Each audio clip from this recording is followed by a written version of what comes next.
Hello friends, എല്ലാവർക്കും കാറ്റത്തെ കിളിക്കൂടിൻ്റെ വരാൻ പോകുന്ന അപ്കമിംഗ് എപ്പിസോഡിൻ്റെ റിവ്യൂയിലേക്ക് സ്വാഗതം.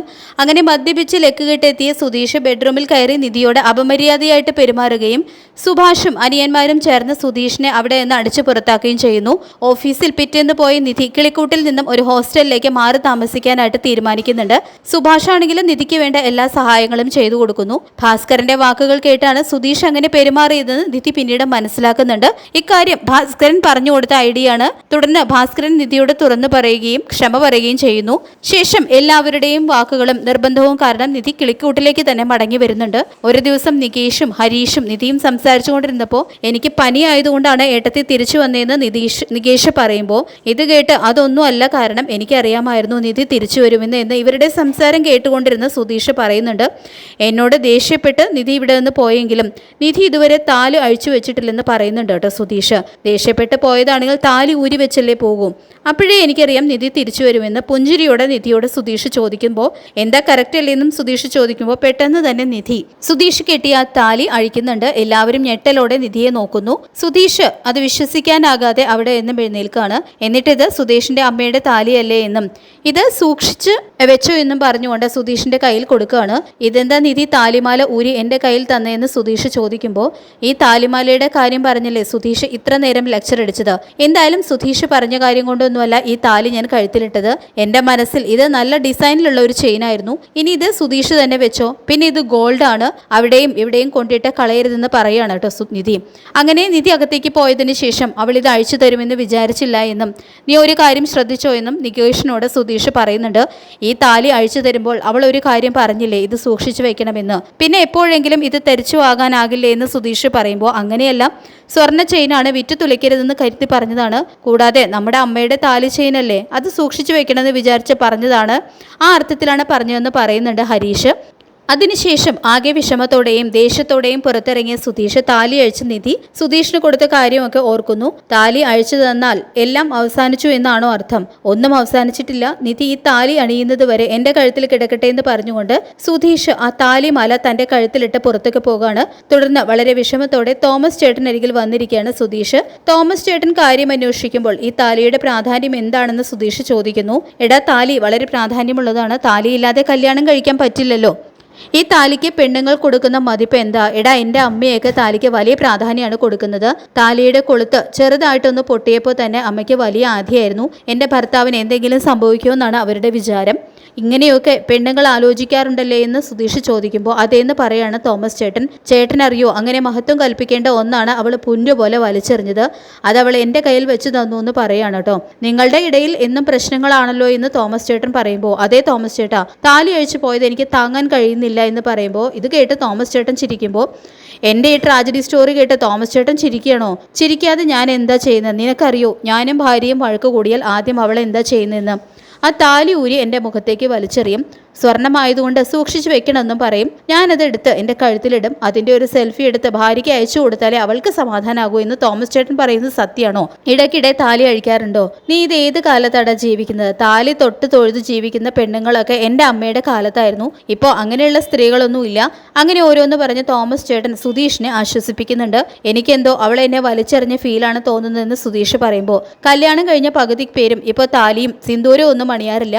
അതിൻ്റെ അർത്ഥം അവരവരുടെ ഭർത്താവിനെ വലിച്ചെറിഞ്ഞു എന്നല്ല എന്ന് പറയുന്നുണ്ട് കേട്ടോ തോമസ് ചേട്ടൻ. പിന്നീട് ജോലി കഴിഞ്ഞു വരുന്ന നിധിയെ കാത്തു നിൽക്കുകയാണ് സുധീഷ്. സുധീഷിനെ കണ്ടിട്ടും കാണാത്ത രീതിയിൽ മുന്നോട്ട് നടന്നു പോകുകയാണ് നിധി. ഇതേ സമയം ഒരു ചിരിയോടെ നിധിയുടെ കൂടെ നടന്ന് നിധി തനിച്ചു പോകണ്ട, ഞാനും വരാം ഒരു കമ്പനിക്ക് എന്ന് പറഞ്ഞ് ചെല്ലുന്നുണ്ട് കേട്ടോ സുധീഷ്.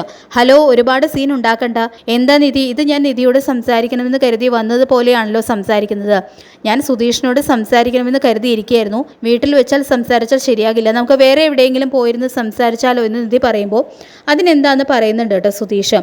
സുധീഷിന് ജോലി ഉണ്ടെങ്കിൽ അത് കഴിഞ്ഞിട്ട് വന്നാലും മതി എന്ന് നിധി പറയുമ്പോൾ എനിക്ക് ജോലിയൊന്നുമില്ല, നമുക്ക് സംസാരിക്കാമെന്ന് പറഞ്ഞ് സുധീഷിനെയും കൂട്ടി നിധി ഒരു റെസ്റ്റോറൻറ്റിൽ എത്താണ്. ഞാനൊന്ന് ചോദിച്ചാൽ തരുമോ എന്ന് നിധി ചോദിക്കുമ്പോൾ താലിയല്ലേ എന്ന് ചോദിക്കുന്ന മനസ്സിൽ ചിന്തിക്കുകയാണ് കേട്ടോ സുധീഷ്. പുഞ്ചിരിയോടെ എന്തായാലും ചോദിക്കും നിധി എന്ന് പറയാണ് സുധീഷ്. പെട്ടെന്ന് എനിക്ക് ഡിവോഴ്സ് വേണമെന്ന് പറയുന്നുണ്ട് കേട്ടോ നിധി. അപ്പോൾ ഇത് കേട്ട് ഞെട്ടിവെറിച്ച് പോവാണ് സുധീഷ്.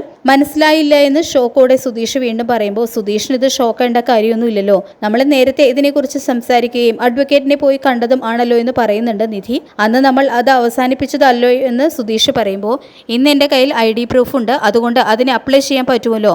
ID പ്രൂഫ് ഉണ്ടെന്ന് വെച്ച് ഡിവോഴ്സ് ചെയ്യണമെന്നുണ്ടോ? അതല്ല, സുധീഷ് നടന്നുകൊണ്ടിരിക്കുന്ന കാര്യങ്ങളൊക്കെ ആലോചിക്കുമ്പോൾ ഡിവോഴ്സ് തന്നെയാണ് നല്ലതെന്നാണ് എനിക്ക് തോന്നുന്നത്. അത് ചിന്തിക്കാൻ മാത്രം എന്താണ് ഇവിടെ നടന്നതെന്ന് ചോദിക്കുകയാണ് സുധീഷ്. സുധീഷ് എന്തിനാണ് ടെൻഷൻ അടിക്കുന്നത്? നമ്മുടേത് ശരിക്കുള്ള കല്യാണമൊന്നും അല്ലല്ലോ. അന്ന് സൂര്യയിൽ നിന്നും രക്ഷപ്പെടാൻ തെരഞ്ഞെടുത്ത ഒരു മാർഗ്ഗയാത്രയല്ലേ ഇത്. എനിക്ക് ഹെൽപ്പ് ചെയ്യാൻ വന്ന സുധീഷ് അതിൽ പെട്ടുപോകുകയല്ലായിരുന്നു. നിയമത്തിന്റെ മുൻപിൽ നമ്മൾ ഭാര്യയും ഭർത്താവുമാണ്. ആ കണക്ഷൻ ഉള്ളതുകൊണ്ടാണ് സുധീഷ് എന്ന് എന്നോട് മോശമായിട്ട് പെരുമാറിയത് എന്ന് പറയുമ്പോൾ, നിധി, അന്ന് ഞാൻ ചെയ്തത് വലിയ തെറ്റാണ്. അതിന് ഞാൻ എത്ര പ്രാവശ്യം വേണമെങ്കിലും നിധിയോട് ക്ഷമ പറയാമെന്ന് പറയുന്നുണ്ട് കേട്ടോ സുധീഷ്. എനിക്ക് അങ്ങനെ ഒരു അടുപ്പം സുധീഷിനോട് തോന്നുന്നില്ല. സുധീഷിനും അങ്ങനെയില്ല. പിന്നെ എന്തിനാ ആലോചിക്കുന്നത്? നമുക്ക് ഡിവോഴ്സ് ചെയ്യാം. ഡിവോഴ്സ് നടന്നാൽ സുധീഷിൻ്റെ വീട്ടിൽ ഞാൻ കുറച്ച് ഫ്രീ ആകും. സുധീഷിൻ്റെ കാര്യം നോക്കാം. നമുക്ക് പോയി അഡ്വക്കേറ്റിനെ കണ്ടാലോ? ഒന്ന് ആലോചിച്ച് സുധീഷ് എന്ന് പറഞ്ഞ് പോകുകയാണ് കേട്ടോ നിധി. ഓക്കെ എന്ന് പറഞ്ഞ് ഓർഡർ ചെയ്ത ജ്യൂസ് കുടിക്കുകയാണ് നിധി. ഇത് കേട്ട് സുധീഷ് എന്തുണ്ടായാലും അവസാനം വന്ന് നിൽക്കുന്ന ഡിവോഴ്സിൽ എനിക്ക് ഇവളെ ഇഷ്ടമാണെന്ന് ഇവൾക്ക് അറിയില്ലേ? അതോ അറിയാത്ത പോലെ നടിക്കുകയാണോ എന്ന് ചിന്തിക്കുകയാണ് കേട്ടോ ഇതേ സമയം സുധീഷ്. വീട്ടിൽ വരുന്ന നിധിയോട് ചായ എടുക്കട്ടെ എന്ന് സുഭാഷ് ചോദിക്കുമ്പോൾ, ഇപ്പോൾ വേണ്ട സുഭാഷ് ഏട്ടാ, ഫ്രഷ് ആയി വന്നതിന് ശേഷം കുടിക്കാമെന്ന് പറഞ്ഞുകൊണ്ട് നിധി അകത്തേക്ക് പോകുന്നു. ഈ സമയം വിഷമത്തോടെ ഇരിക്കുന്ന സുധീഷിനെ ശ്രദ്ധിക്കുന്നുണ്ട് കേട്ടോ എല്ലാവരും. എന്ത് പറ്റിയിടാന്ന് സുഭാഷ് ചോദിക്കുമ്പോൾ ഒന്നുമില്ലെന്ന് പറയുന്നുണ്ട് സുധീഷ്. പനിയുണ്ടോ എന്ന് ചോദിച്ചുകൊണ്ട് സുഭാഷ് നെറ്റിയിൽ തൊട്ട് നോക്കുന്നുണ്ട്. എന്തെങ്കിലും പ്രശ്നമുണ്ടോ? രണ്ടുപേരും വഴക്ക് വല്ലതും ഉണ്ടാക്കിയോ എന്ന് ചോദിക്കുകയാണ് കേട്ടോ സുഭാഷ്. അങ്ങനെയൊന്നുമില്ല, ചെറിയൊരു തലവേദനയുണ്ട്.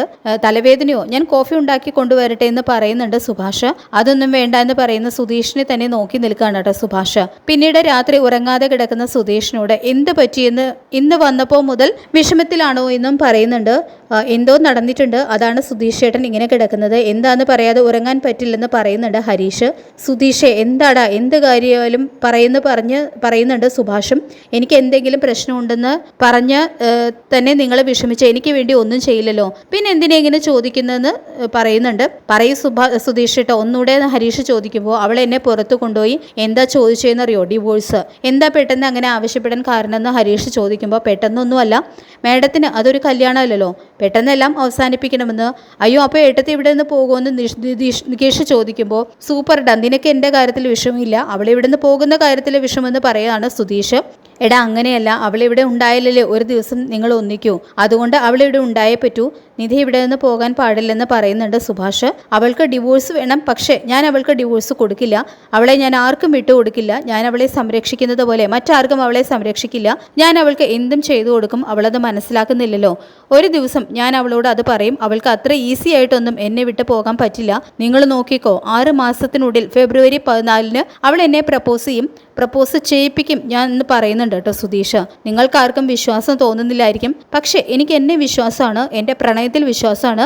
അങ്ങനെ ലൈറ്റ് ഓഫ് ചെയ്ത് സുധീഷ് ഉറങ്ങാനായിട്ട് കിടക്കുമ്പോൾ എല്ലാവരും അയാളെ പറ്റിച്ചേർന്ന് കിടക്കുകയാണ് കേട്ടോ ചെയ്യുന്നത്.